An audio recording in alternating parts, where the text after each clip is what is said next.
Assalamualaikum warahmatullahi wabarakatuh. Puji syukur kehadirat Allah Subhanahu wa taala yang telah memberikan saya kesehatan sehingga saya dapat menyelesaikan tugas ini. Dan tak lupa pula kita kirimkan salawat serta salam kepada Nabiullah Muhammad sallallahu alaihi wasallam. Baik, nama saya Nasriana dengan NIM D011934. Di sini saya akan menjelaskan mengenai tugas irigasi dan bangunan air, yaitu saya menjelaskan salah satu dari bangunan seka-seka. Baik, untuk mengefisienkan waktu langsung saja pada materi. Nah, di sini pertama-tama saya akan menjelaskan mengenai sejarah dari bendungan seka-seka. Nah, bendungan seka-seka merupakan salah satu bendungan terbesar yang berada di Kabupaten Polewali Mandar, yang terletak di Kelurahan Batu Panga, Kecamatan Luyo, dan berbatasan langsung dengan Kecamatan Mapili.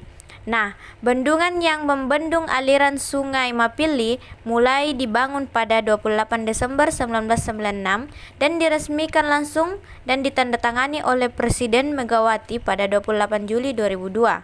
Nah, pembangunan bendung yang sempat mengalami penolakan ini telah menjadi sumber kehidupan bagi warga sekitar, terutama untuk mengairi ribuan hektar area persawahan warga di Kecamatan Wonomulyo, Mapili, Luyo, dan Campalagiang. Adapun pengertian dari bendung.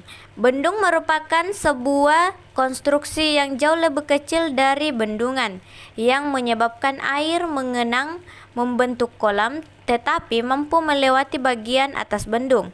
Nah, bendung mengizinkan air meluap melewati bagian atas sehingga aliran air tetap ada dan dalam debit yang sama bahkan sebelum sungai dibendung.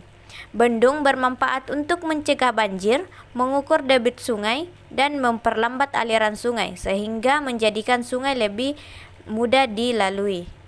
Nah, adapun gambar sketsa bendung seka-seka Polman.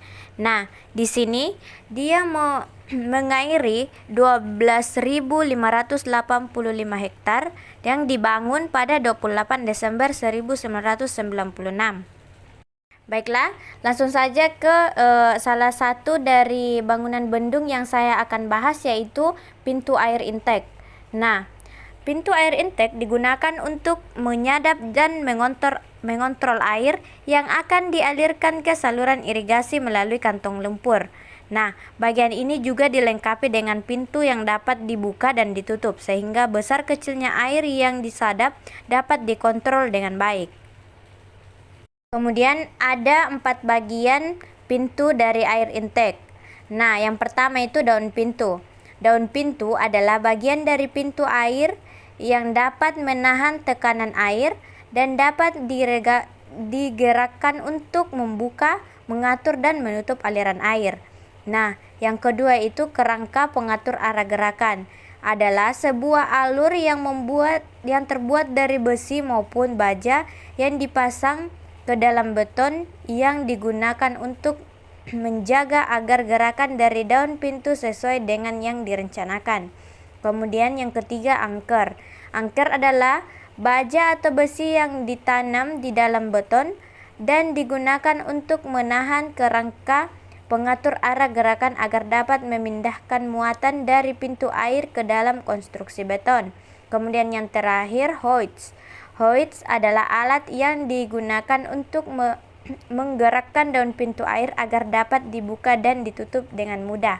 Nah, di slide ini ada pada gambar yang dimana ditunjuk oleh nomor 1, 2, 3, dan 4 dapat dilihat dengan jelas bagian-bagian pintu air intake.